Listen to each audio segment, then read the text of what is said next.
अल्लाह के नाम से जो निहायत मेहरबान और रहम फरमाने वाला है। मेरे प्यारे भाइयों और बहनों, आप तमाम लोगों पर ईश्वर की अपार कृपा हो। जैसा कि हम देख रहे हैं कि हमारे इस समाज में लगातार बलात्कार की घटनाएं बढ़ती चली जा रही, और ये केवल बलात्कार तक ही सीमित नहीं है, बल्कि ऐसी वहशीपन है, ऐसी दरिंदगी है जिसे सुनकर सोचकर ऐसा लगता है कि हम किन लोगों के बीच में अपनी जिंदगी जी रहे हैं। ऐसी हालात शायद पहले भी नहीं थे जब दुनिया इतनी अनपढ़ थी। जानवरों की जिंदगी में भी इस तरह की घटनाएं नहीं होती है जो आज हमारे इस सभ्य समाज में घटित हो रही हैं। तमाम देशवासी अगर चाहते हैं कि इस समस्या का समाधान हो और हम सबकी बहन बेटी सुरक्षित रह सके, तो इसके लिए जरूरी है कि बिना धार्मिक भेदभाव के हम इस समस्या का समाधान करें। अन्यथा जिस तरह की घटनाएं बढ़ती जा रही हैं, आपको हैरानी होगी कि इस देश में, भारत में एनसीआरबी का डाटा है कि हर दिन 86 बलात्कार होते हैं जो रजिस्टर्ड हो रहे हैं, उनके रेशियो है। बहुत सारे केस तो ऐसे हैं जो रजिस्टर्ड ही नहीं होते हैं, लोग डर से बताते नहीं। औसतन अगर देखा जाए तो हर घंटे में 3 बलात्कार हो रहे हैं। ये इतनी बड़ी समस्या है कि अगर इसकी रोकथाम की उपाय न की गई तो ये महामारी का रूप धारण कर लेगा। आइए इस समस्या का समाधान पर हम गौर फिक्र करते हैं कि आखिर इस्लाम इस समस्या से कैसे निपटता है। इस पर गौर फिक्र करने की जरूरत है। इसका हल क्या पेश करता है, इसे समझने की जरूरत है। तमाम हालात आप देख रहे हैं कि जैसे जैसे घटनाएं बढ़ती हैं, उनके बाद हम जागरूक होते हैं और उस पर एक कानून बनाते हैं। घटना के घटित होने के बाद हम जागते हैं और उस पर कानून बनाते हैं, उसकी रोकथाम को उपाय करते हैं। जबकि सबसे पहले तो इस्लाम इस बात की ओर ध्यान देता है कि ऐसा घटना ही न घटित हो। यदि ऐसी घटना हो जाती है, उसके बाद बड़े सख्त कानूनी कार्रवाई उन पर करने की जरूरत है। इस्लाम सबसे पहले इंसान को चरित्रवान बनाता है, उनको अपने नैतिकता के प्रति जागरूक करता है। आप गौर कीजिए, कुरान करीम में अल्लाह रब्बुल इज्जत फरमा रहे हैं कि ऐ लोगों जो ईमान लाए हो, अपने घरों के सिवा किसी के दूसरे के घरों में दाखिल ना हो जब तक कि तुम उनसे इजाजत ना ले लो। यह इस्लाम की पहली शिक्षा है। नबी अकरम मोहम्मद सल्लल्लाहु अलैहि वसल्लम फरमाते हैं कि जब तुम किसी के घर जाओ और उसके दरवाजे को नॉक करो, उसका आवाज दो, तो दरवाजे के बिल्कुल सामने नहीं खड़े रहो कि दरवाजा खुले और उसके घर की हर एक चीज दिखाई दे, बल्कि या तो दाहिने खड़े हो जा एक तरफ या तो बाएं तरफ खड़े हो जाए, ताकि जब दरवाजा खोला जाए तो उनके घर की चीजें तुमको न दिखाई दे। यह तालीमात इस्लाम देता है। दूसरी तरफ अल्लाह रब्बुल इज्जत का फरमान है कि ए नबी सल्लल्लाहु अलैहि वसल्लम, मोमिन मर्दों से कह दीजिए कि अपनी निगाहें नीची रखें और अपने गुप्तांगों की हिफाजत करें।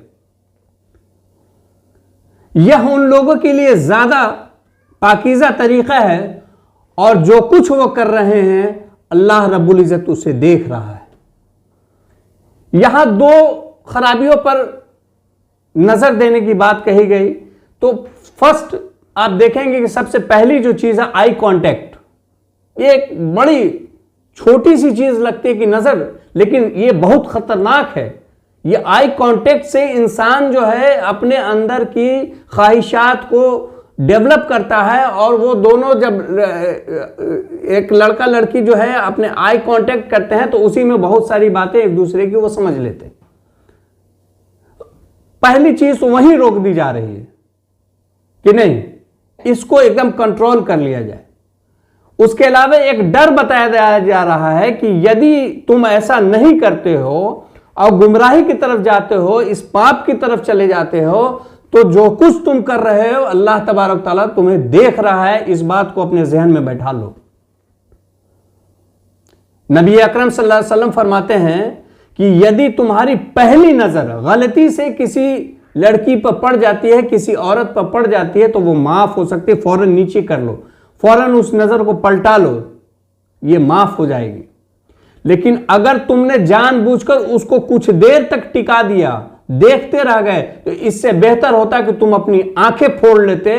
जो अजाब तुमको मिलने वाला है वो कहीं ज्यादा है।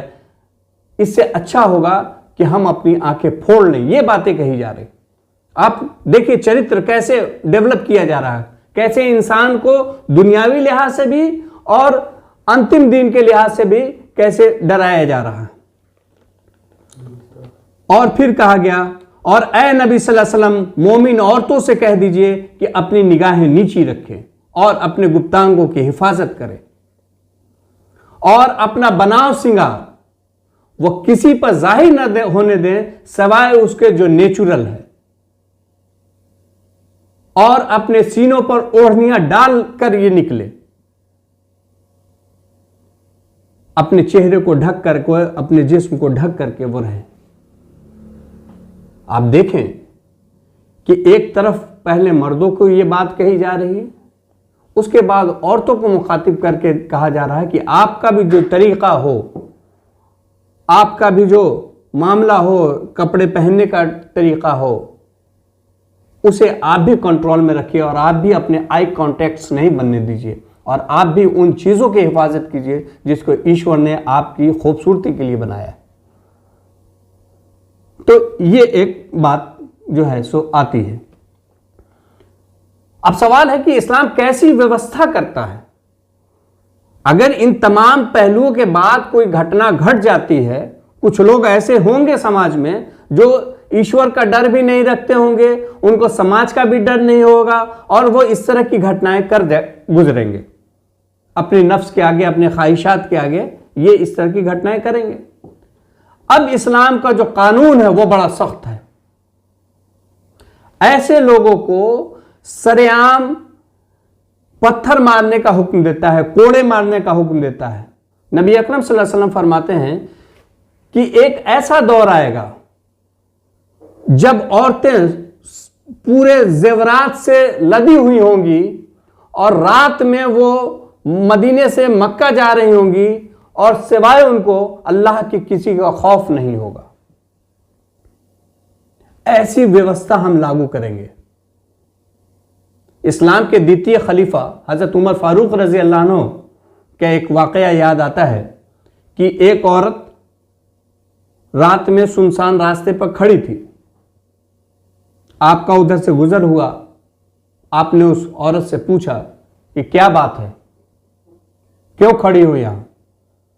तो उस औरत ने कहा कि या तो उमर का इंतकाल हो गया है, उमर मर चुके हैं, या तो आप खुद उमर हैं, क्योंकि उमर के रहते हुए उनके शासनकाल में इतनी हिम्मत किसी की नहीं है कि कोई एक औरत से सवाल कर ले, उससे पूछ ले, अच्छी नियत से ही रोक करके पूछ लेना या उसके पास जाकर के उसकी जरूरत की बातों को पूछ लेना, इतना बड़ा सख्त सजा उस पर दिया जाता था।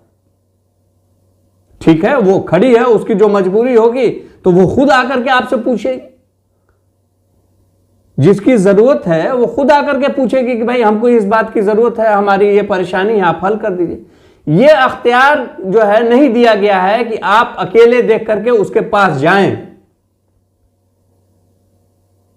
तो आज सोसाइटी में जरूरत है एक तरफ तो चरित्र निर्माण की, नैतिकता को बढ़ाने की, और दूसरी तरफ कानून को सख्ती के साथ लागू करने की।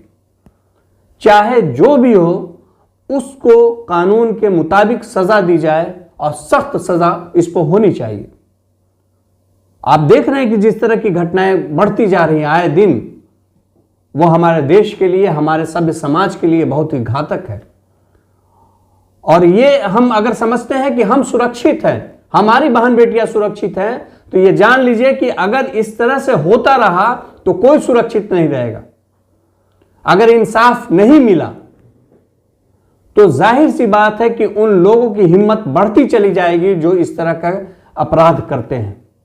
इसलिए जरूरी है कि अपराधियों को सजा दी जाए। मैं आप तमाम लोगों से गुजारिश करता हूं कि इस तरह का आप बच्चों को अपने शिक्षित करें, उनको एक दूसरे के अधिकार को समझाएं, ईश्वर से डराएं, कानून से डराएं, और कानून भी ऐसा सख्त बने। इसके लिए ज़रूरी है कि सरकारें हमारी जो है कानून जब बनाती है तो इसमें धार्मिक लोगों की भी एक राय ली जाए, उनसे भी पूछा जाए कि इस समस्या के रोकथाम में हम क्या कर सकते हैं।